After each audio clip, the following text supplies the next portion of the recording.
Bueno, pues buenas tardes. Como continuación de la... Soy Marc López, director de Agenda Pública. Como continuación de la otra mesa redonda, vamos a hacer esto un poco más ágil, ¿no? Hacer preguntas, respuestas cortas, debate. Voy a intentar pinchar un poquito para que salgan las diferencias si hay, ¿no? Aquí reunimos a un andaluz. Yo no. Bueno, administrativamente sí, no tengo fuertes sentimientos, pero sí. Bien. A un vasco y a una gallega y a un catalán que soy yo. O sea, que casi con Valencia ya es casi toda España. Entonces, no sé si los conocéis a todos. Álvaro Nogueira, catedrática de Derecho Administrativo, con Santiago de Compostela. Borja Barraguer, amigo, profesor de Filosofía del Derecho en la Universidad Nacional de Educación a Distancia, y ahora los nombres se son cerrados. Manolo Arias. Manolo Arias Maldonado, catedrático de Ciencia Política en la Universidad de Madrid. Los tres son activos participantes del debate público, unos más en medio, escritos, otros en televisión.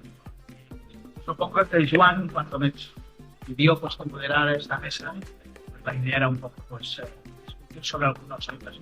Voy a plantear una primera visión de este punto de vista, la de la persona de Barcelona, en el 92, desde los Juegos Olímpicos, 18 años, con el mejor momento histórico de Barcelona.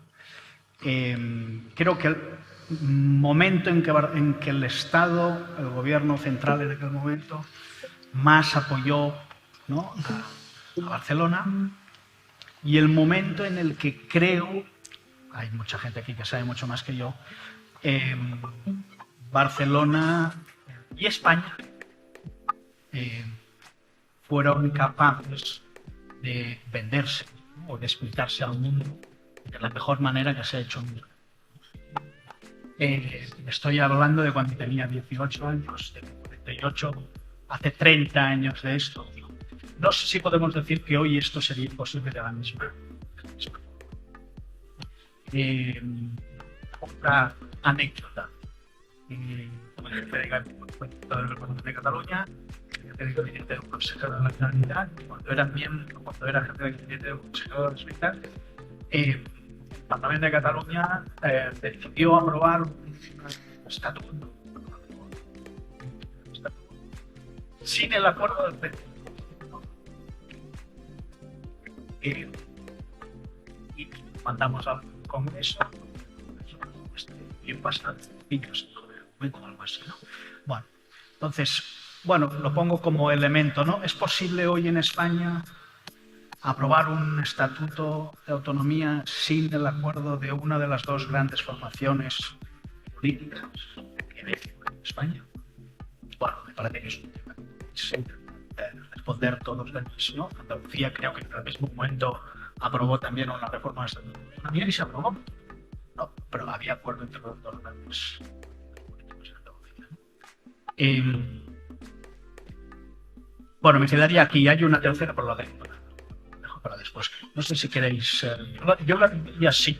Yo lo he vivido así en los últimos 30 años. Hay un último punto, pero que ahora no lo hace. Vamos a ver. Yo creo que precisamente una de las cosas que me gusta de la pregunta es poner en perspectiva que yo creo que no podemos hablar del actual momento sin ver la evolución. A mí me parece difícil defender hoy en día que estamos, digamos, en un punto estático. Y yo creo que hubo un proceso evolutivo. Yo creo que tuvimos un proceso de desconcentración y de construcción del Estado de las autonomías. Y, en cierto modo, políticamente eso también hizo que incluso las fuerzas soberanistas confiaran en que se iban dando pasos, pero desde mi punto de vista la sentencia del Estatut marca un punto de inflexión y en el poder del que hablaba antes Subirats, yo creo que hay un cambio de perspectiva claro y yo creo que estamos en una fase de reflujo. Desde ese momento, en muchas de las decisiones que se toman a nivel central y en el propio panorama político. Entonces, desde mi punto de vista, no estamos en un momento de avance, sino un momento desde hace años de reflujo. Y cuando antes se hablaba de que una cosa era que existieran poderes autonómicos y otra cosa era que el poder seguía estando en Madrid, yo creo que está más que nunca en Madrid. Yo creo que hubo decisiones que se tomaron en la pasada década, propiciadas por el poder político, apunaladas jurídicamente, que hacen que ese poder real esté mucho más fuerte en Madrid de lo que estaba antes, con lo cual, en el fondo, el proceso de desconcentración y descentralización política en estos momentos yo creo que es cada vez más solo una simple desconcentración administrativa. Creo que perdieron políticamente. Señalo algunas cosas. El informe Cora que propició el PP durante el mandato de Rajoy era un informe dirigido a deshacer el poder institucional autonómico. Apuntaba contra los defensores del pueblo autonómico, los órganos de contaduría de cuentas autonómicos, es decir, a desmontar el poder institucional autonómico. El proceso de centralización bancaria, acompañado del marco jurídico, deshace un elemento importantísimo para hacer políticas económicas autonómicas y también la Ley de Garantía de Unidad de Mercado, que es una ley dirigida a que, todas las decisiones económicas adoptadas en un punto del Estado tengan validez en otro y las autorizaciones administrativas. Pues yo creo que hubo una serie de decisiones con su correspondiente soporte jurídico que hacen que yo creo que esta década ha sido una década de refugio y que no estemos en absoluto en el momento de construcción. Con lo que dice algo de la lógica de nuevo, porque hay un partido que aboga expresamente por la eliminación de las comunidades autónomas, eso claro que ha habido de manera y lo que subyace en ese mensaje es la negación del derecho a existencia de esas comunidades autónomas. Tenemos un ente que es el Estado, que tiene legitimidad moral propia y todo el derecho a existir del mundo, frente a unas comunidades autónomas que carecen de esa legitimidad para existir, que carecen de derecho a la existencia propia. ¿Por qué? Bueno, porque el Estado es una cosa, es un país, es una cosa obvia, que cae por su propio peso, por su sentido común, y las nacionalidades carecen de esa estructura de Estado y en el discurso recentralista de Vox, por tanto, carecen del derecho a la existencia. Mi punto de partida, y aquí lo dejo, porque que siga Manuel, es que ni siquiera el a priori es cierto. Me diréis, un país es lógico que tiene derecho a existencia porque todos sabemos lo que es un país, porque si lo ves, lo reconoces, ¿no? Es como un perro, pues que ladra como un perro y tal. Cuando se tiene estructuras de país, pues un país era un país, ¿no? A diferencia de las nacionalidades que todavía no se conocen. De acuerdo con Naciones Unidas hay 193 países. Pero en todas las Olimpiadas desfilan 206 representantes de países. Depende a quién le preguntes. Si les preguntas a 112 países, Kosovo es un país. Si le preguntas a España, Kosovo no es un país. Si le preguntas a algunos países de Naciones Unidas, Palestina es un país. Si les preguntas a otros países, no lo es. Si les preguntas a otros países de Naciones Unidas, Taiwán es un país. Si les preguntas a otros países, no lo es. Es decir, no es obvio ni siquiera qué es un Estado, ni siquiera qué es un país. Porque de hecho, entre lo que el COI reconoce como países y la ONU reconoce como países, hay 13 estados, hay 13 países de diferencia. Negar simplemente porque hay algunas estructuras del Estado, que el Estado tiene una legitimidad moral propia y que las nacionalidades, porque son producto de nuestra ilusión y de nuestra imaginación, no lo son, como punto de partida, es profundamente discutible. Muy bien, bueno, empezaré por decir que, enfocando el título del seminario, creo que España ya es bastante polifónica. No es afónica en absoluto, es un país muy budista. Lo que seguramente no sea es sinfónica, obviamente. Pero yo creo que España hoy en día es un país donde hablan mucho, se presta atención a procesos electorales en multitud de comunidades autónomas. No creo que tengamos una vida política tan centralizada como parece entonces en el marco de la inversión política. Después avanzaré un argumento acerca de por qué esto ha podido evolucionar en este punto. Voy a retomar el hilo biográfico. Cuando yo tenía 7 años todavía, por ejemplo en noviembre, vine con éxito a la selectividad de entonces. Mi padre me regaló un viaje a la Olimpiada de Avanzar de Inglés. Fuimos en coche, parando en su pueblo, por cierto, el Alto de Granada, donde él no había estado en 20 años. Y nos quedamos a dormir en casa de mi tía, que había emigrado 20 años entonces, diría yo, a Barcelona y era profesora en la Autónoma de Derecho Financiero. Y claro, fue una experiencia maravillosa, para mí también. Y para mi padre. Recuerdo que la mirada que arrojábamos entonces a Barcelona y a Cataluña era de sincera admiración. De admiración sin ambajes. Y eso, desde luego, hoy se ha convertido en un sentimiento mucho más amargo, mucho más ambiguo, más turbio, si quieres. Es una tragedia que así sea, y creo que las causas deben ser contempladas con rigor. Así que también es normal que empiecen a caer un poco peor quienes te dicen que quieren vivir contigo, ¿no? Es un proceso que hay que analizar. Me parece que has tomado un buen punto de partida, porque realmente aquello fue algo que debería poder repetirse, que no se va a repetir.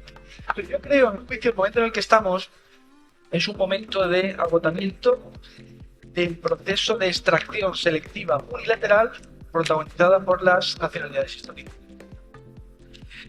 Son básicamente Cataluña, que han aprovechado su fuerza parlamentaria en momentos de necesidad de los partidos principales españoles para obtener réditos que otras comunidades autónomas no han obtenido, seguramente siendo más leales al proyecto.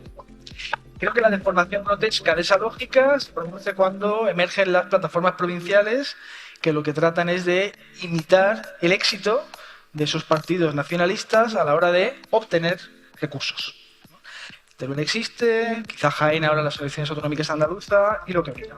Eso, por supuesto, tiene que ver con el procés también.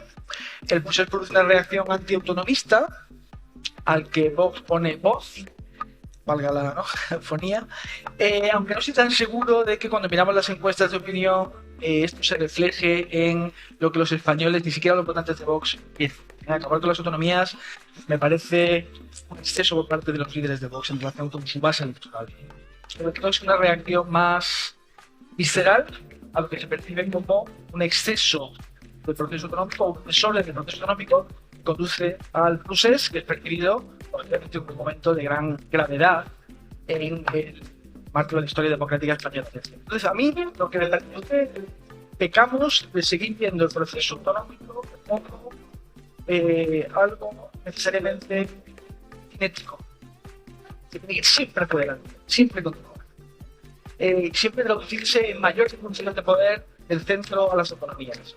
Yo creo que ya en el contexto de los institutos autonómicos de segunda generación deberíamos avanzar, con esto acabo para después en todo caso desarrollar esta idea, en una racionalización que conduzca a un marco en el cual las comunidades autónomas se dediquen a autorrealizarse, a autocuidarse con las herramientas de que disponen y a cooperar entre sí en el marco de una nación, que es una palabra que habéis evitado en la primer turno de intervenciones, cuya constitución reconoce la diversidad del país. Y eso es algo que no deberíamos denigrar, sino todo lo contrario, ensalzar, ¿no? Para mí estamos en eso. Pues creo que las tres intervenciones son muy iguales y me parece que forma parte del una pregunta y tres opciones rápidas. En el debate sobre la organización territorial de España parece que podríamos decir que hay tres propuestas. Sacamos una cuarta. La primera es reducir o eliminar autonomías. La segunda es dar máxima autonomía en términos de soberanía. La tercera es el Estado de la incapacidad por llegar a acuerdos de reforma. Nos quedamos tal como estamos. De las tres elegiríais. ¿Podéis decirnos? Yo ninguna de las tres. Tú, por empezar a Ninguna de las desorganizar el debate. Ninguna de las tres, pero dices una cuarta o no. Sí. ¿Cuál es la cuarta? Bueno, si digo ninguna de las tres, ya no digo nada. Una cuarta. La cuarta es dar la máxima seguridad jurídica. Dar la máxima seguridad jurídica, que no es exactamente ninguna de esas opciones. Y aquí estoy pensando en una opción, evidentemente, que es tener algo así como una ley de claridad, que lógicamente, como en Canadá, que lógicamente no se llama de claridad por nada, sino es porque aporta claridad, claro. Por hacerlo muy resumido, en 2000 el Parlamento Federal de Canadá emite una ley a consecuencia del gobierno canadiense del 98, porque en el último referéndum celebrado en Quebec el resultado había estado tan justo que había apenas 55 votos de diferencia entre sí y él. Y entonces el gobierno dice, bueno, ¿qué es esto? ¿No? Porque ya estaban anunciando un nuevo referéndum porque se habían quedado a 55.000 votos, venían de una instancia muchísimo mayor, entonces convocan un tercer referéndum con la idea de que inmediatamente en ese momento ya salieran sin.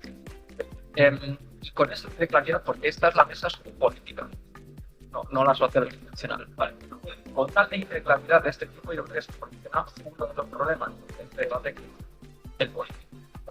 Y esa ley de claridad debería contener, en mi opinión, 5 cosas fundamentales para solucionar el problema político, a partir del cual ya podemos empezar el constitucional, ponemos el tribunal constitucional en Coimbra, como en Portugal o tal. Una propuesta y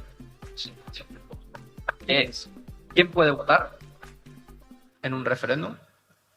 2, ¿qué mayorías son necesarias en ese referéndum? 3, ¿cuánto tiempo ha de pasar si sale no para celebrar otro referéndum?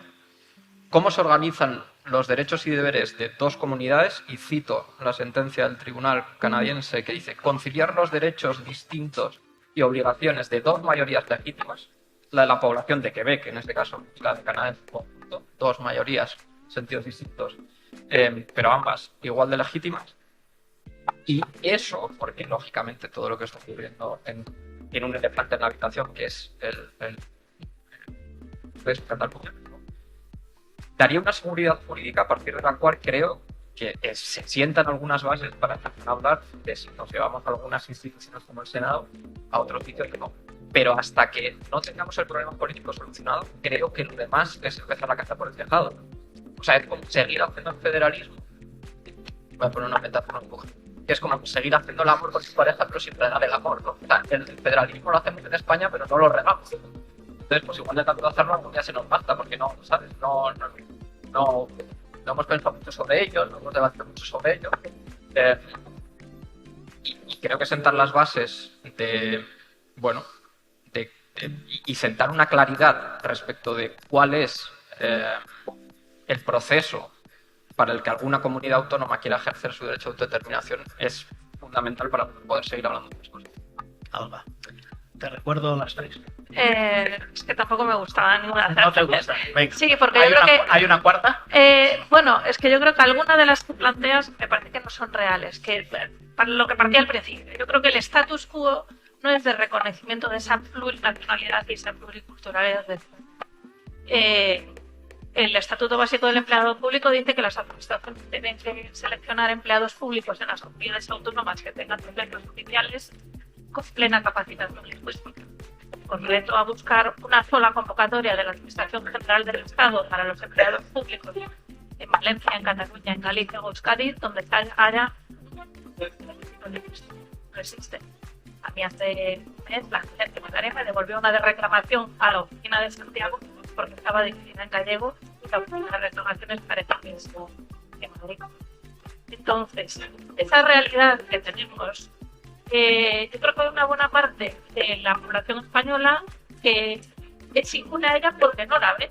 Porque en televisión española, las personas, o en todas las televisiones privadas, las personas que opinan son opinadores madrileños.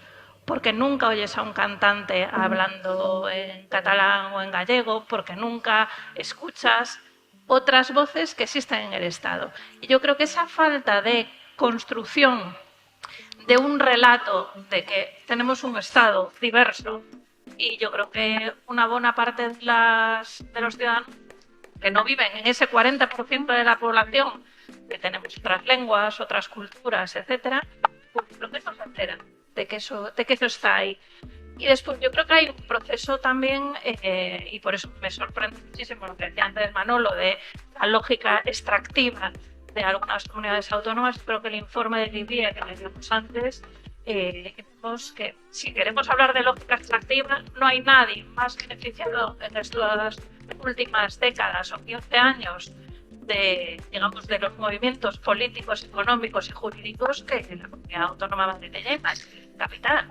Y incluso, si miramos el boletín estadístico de empleados del sector público y separamos lo que son servicios públicos, fuerzas armadas, policía, educación y sanidad, y nos quedamos con los servicios del poder, es decir, las oficinas administrativas. Tenemos 225.000 empleados de la Administración General del Estado y 225.000 de todas las comunidades autónomas. Yo creo que eso es bastante indicativo que donde se deciden las cosas, pues sigue el grueso del personal estando en la Administración General del Estado. Que realmente ese aparato autonómico es un aparato sobre todo de prestación de servicios a la ciudadanía. Pero el poder sigue estando fundamentalmente en manos del gobierno central. Es decir, que yo creo que aún tenemos muchos pasos que dar para construir un Estado simplemente autonómico. No me digas que hay una cuarta por Bueno, no, es de que la tercera que planteabas es algo así como llegar a acuerdos, ¿no? Que eso es obviamente más difícil, ¿no? Hermano, si quieres. Se puede decir, ¿no? Necesito aumentar la autonomía, plena soberanía, o llegar a acuerdos, ¿no? Bueno, eso es complicado. Mi cuarta sería cerrar el proceso económico. El final de calidad de otra manera. ¿Qué puede hacer el Estado? ¿Qué competencias tiene? ¿Qué puede hacer la Comunidad que tiene? Seguramente aumentando la capacidad de las fuerzas autónomas para recaudar el dinero que necesitan para prestar servicios, por tanto, viendo con ello la rendición de cuentas y dejando que las comunidades autónomas, insisto, se autorrealicen, no estén constantemente mirando a la ventaja que tiene el de al lado o el del centro, ¿no?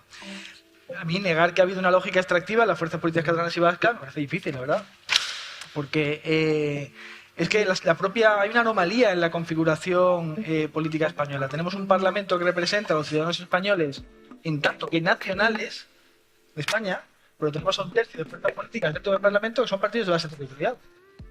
Podemos hablar de cómo el Senado no funciona como debería, pero no estoy muy seguro de que pueda funcionar como debería en ningún caso.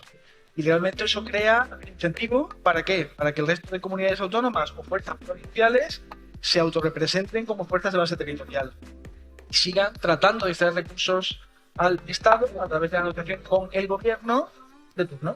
Eso por supuesto que hemos hecho con la izquierda en situación de necesidad parlamentaria. No es un problema. Bien. Sí, pues. Es que me parece sorprendente un discurso de que existan fuerzas políticas, que son las provinciales que surgen últimamente, que lo que hacen es, naturalmente, reivindicar el momento que se está hablando de la España despoblada, que la lógica, digamos, de centralización extrema está concentrando recursos en Madrid y están pidiendo, en ese caso, a las fuerzas provinciales, pero en el caso de las fuerzas, digamos, nacionalistas, soberanistas, etcétera, es que en el fondo el discurso que sostienes es que los discursos democráticos que puede haber en este Estado no son legítimos, excepto si defienden el status quo. Y sí, en el fondo estás diciendo, estás diciendo eso. Dices, como es un parlamento del Estado, solo caben aquellas fuerzas que defienden una configuración del Estado como tal. No he dicho eso, digo que hay un problema de doble representación, de doble tipo de representación. Sí, son fuerzas que defienden intereses para una parte del territorio, no para la generalidad. Puede decir el Senado en teoría, ¿no? No lo hacen. Necesitan en desventaja aquellas regiones que no se articulan territorialmente. Claro, porque la aspiración entonces final cuál sería, que hubiera Partido Nacionalista Andaluz, Partido Nacionalista Extremeño, Partido Nacionalista Valenciano. Entonces tenemos un parlamento formado solo por fuerzas. Eso sería así que tuviéramos listas para el Parlamento español y que fueran listas únicas como el Parlamento europeo. No. Por ahora, la elección al Parlamento español es provincial. Sí, y claro, en el fondo entonces, lo que definen los partidos puede ser la provincia, la comunidad autónoma, lo que quieran, pero no hay, digamos, formas un gobierno del Estado, evidentemente, directamente. Pero bueno, yo no veo. Creo que el incentivo es ir hacia un tipo de conformación que reclama recursos para un territorio, por el éxito de aquellas fuerzas que han hecho eso en los últimos 30 años. Me sorprende que pueda negarse eso empíricamente, pero bueno, bien, sigamos. Empíricamente, las decisiones que se toman, también, por ejemplo, digamos, puestos a mirarlo del otro lado. ¿Es normal que el corredor atlántico, el corredor mediterráneo no pasen por Atlántico ni por el Mediterráneo? Pues bueno, tampoco. Y eso se toma si con vamos a decisiones. Claro, no, pero pues, es que son decisiones que se toman centralmente. Estoy a favor del corredor mediterráneo, ojalá hubiera podido venir en AVE a Valencia. No sé si estamos con lo mismo, entramos en ese tipo de detalles. A ver, pongamos un poco de No sé cuánto tiempo nos queda. Alguien que mande aquí. 2 minutos. Bueno, pues 2 minutos solo para cerrar, entonces ya rápido, ¿no? Lo siento, porque yo creo que la mesa anterior se ha alargado un poco. Pues sí, nos han dejado poco por La cena, ver. bueno, en todo caso yo creo que quizá no estamos tan lejos, ¿no? Es decir, hemos hablado de claridad y todos hemos estado de acuerdo en que hay que, ¿no? Clarificar, ¿no? Un poco la situación en la que estamos. Obviamente hay que cambiar, pero me parece que el elemento claridad como ejercicio, ¿no? Que entiendo que es el ejercicio de este seminario, ¿no? Pues forma parte de lo que perseguimos todos, ¿no? Yo creo que al final también estamos hablando de una cara, de una moneda que tiene 2 caras. La moneda de Teruel, ¿no? O de Galicia o de Soria ya, digamos, ¿no? que intentan expresar, ¿no? Una desafección o un poco cuidado por parte del Estado en relación a los problemas de unas zonas determinadas. Ahora ya no es solo Cataluña, o sea, bueno, está bien que sea más. Y al mismo tiempo, algo que creo que es importante tener en cuenta, esto, bueno, conmigo, es probable que no podamos tomar ninguna decisión importante de clarificación al respecto sin el concurso de los 2 grandes partidos políticos en España, que no están por la labor, ¿no? O sin el concurso de varias comunidades autónomas, ¿no? Yo aplaudo, digamos, el ejercicio que se hace desde la Comunidad de Valencia por abrir este debate y que no sea solo un debate que una autónoma, una nación, no tengo lo que dice, que se equivocó en las formas claramente. Quizá no en el fondo, porque es respetable, pero sí en las formas, ¿no? Y aquí usaría una ultimísima pregunta, ¿no?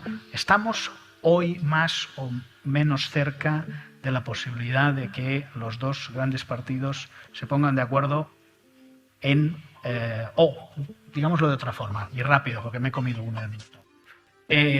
¿Creéis que después de las próximas elecciones generales habrá más posibilidades de un acuerdo entre los 2 grandes partidos? Obviamente, de acuerdo con todos los otros, para llegar, ¿no? A una clarificación, para que sea. Sí. Tomo yo la palabra para hacerlo. En el plano institucional, soluciones muy pequeñitas para llevarnos no sé qué organismo a no sé qué provincia o comunidad autónoma, yo creo que sí. En ese plano. Pero insisto, el problemático es el otro. O sea, por hacer analíticamente claro la diferencia. En el plano institucional de llevarnos cosas, ahí sí. En el plano político lo veo muy complicado. Pero porque cuando se polariza efectivamente la sociedad, cosas cuando que una parte de la población niega la legitimidad moral de la existencia de otra parte y viceversa. Y ahí no hay encuentro posible, porque si entendemos que las identidades, por ejemplo tenoriales, subestatales, son un problema y no una realidad afectiva de miles y miles y miles de españoles, pues tenemos un problema, nunca mejor dicho, ¿no? Es que, o sea, por ejemplo, para dar un dato, ¿vale? En 1900 había 77 países, hoy hay más de 190.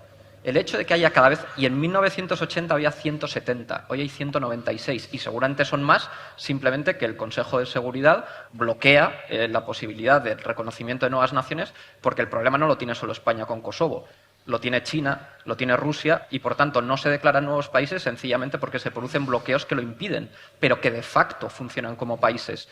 Esto es una evolución del tiempo. Y entender que todo esto es un problema al que le tenemos que poner un veto y evitar seguir por cauces más democráticos, pues creo que nos lleva a un candado irresoluble. Bien, Alba. Sí, yo soy sumamente escéptica, aunque es cierto que las 2 grandes fuerzas políticas hoy tienen menos peso de lo que tuvieron. Tú debes conocer a uno de los que podrían participar en esto, ¿no? O al Sí. menos lo has vivido como presidente de la comunidad Pues, autónoma. Un dato que puede, yo creo que indicar hasta qué punto el bloqueo puede partir de ahí también. En Galicia el estatuto no está reformado. por una decisión del actual líder del Partido Popular. Es decir, que había un cierto acuerdo en el Gobierno bipartito de caminar hacia una reforma de los estatutos, el del estatuto, en el mismo momento que se produjeron la mayor parte de los estatutos de segunda ola, y el Partido Popular bloqueó esa opción. O sea que yo dudo que el Partido Popular esté en este momento, y más, digamos, teniendo a Vox por el lado derecho apretando, dispuesto a hacer política de Estado y pactar cambios. E incluso soy bastante escéptica de que pueda aceptar cuestiones muy menores desde mi punto de vista, como la descentralización de instituciones. Es decir, que yo creo que también ahí el juego que pueda hacer la presidenta de Madrid, que ya ha empezado un poco en esa línea, me da la impresión de que incluso bloquearía cuestiones, desde mi punto de vista, menores como sería esa. Muy bien, Manolo. El presidente Puig y el presidente Moreno Bonilla intentaron empezar una relación, no sé cómo ha evolucionado porque no lo sigo, digamos, día a día, pero me pareció una muy buena, ¿no?, iniciativa, ¿no? Dos comunidades autónomas que se ponen a hablar de cómo clarificar el panorama de la organización territorial en España. Sí, me has leído el pensamiento. Iba a mencionar ese precedente. Bien. Tenía que ver con el criterio de reparto de financiación autonómica, de acuerdo con el criterio de la población, es decir, eran defensa de intereses compartidos por ambas comunidades, pero seguramente sea el camino más apropiado, ¿no? Es decir, que fuerzas o comunidades autónomas gobernadas por fuerzas políticas diferentes se pongan de acuerdo y puedan ejercer presión sobre los liderazgos nacionales de sus partidos. Si viéramos más de eso, seguramente habría condiciones mejores para una reforma que hoy por hoy me parece también muy, muy difícil, incluso después de las elecciones, en parte porque, como es visible, ni siquiera estamos de acuerdo en el diagnóstico muchas personas, ¿no? No obstante, mientras no llegue esa reforma institucional, yo animaría a las comunidades autónomas a trabajar por sí mismas y a hacer las políticas públicas adecuadas para ser atractivas, crecer, atraer talento, innovar, competir en el mundo. No todo depende de que el Estado o los propios poderes autonómicos le den a la caja de repartir, ya sea dinero o competencias, ¿no? Muy bien. Bueno, creo que ha quedado claro que el debate está vivo, ¿no? Que es un principio, que en otros seminarios pues seguiremos hablando de estos temas. Y que, bueno, clarificar quizá es la primera parte para llegar a la parte propositiva. Y yo lo siento, pero no me he dado tiempo para la parte propositiva, pero creo que ha quedado claro que hay mucho debate por delante, que las próximas elecciones generales yo sí creo que pueden ser una oportunidad, si lo miro más positivamente que el resto de la mesa. Y que quizá será un buen momento para que los dos grandes partidos, de acuerdo con los otros partidos, obviamente, o hablando también con los otros partidos, se pongan de acuerdo en clarificar este proceso, digamos, ¿no? Es verdad que si uno mira que no se han puesto ni de acuerdo en la reforma del Consejo General del Poder Judicial, pues cuesta pensar que hagan algo, digamos, después de las generales, ¿no? Pero quizá la aritmética, ¿no?, que también lo puede explicar muchas cosas, ¿no?, en la historia política española, pues la aritmética nos llevará a un mejor camino, ¿no? En todo caso, creo que hay que ser optimistas sobre el tema, ¿no? Muchísimas gracias a todos. Creo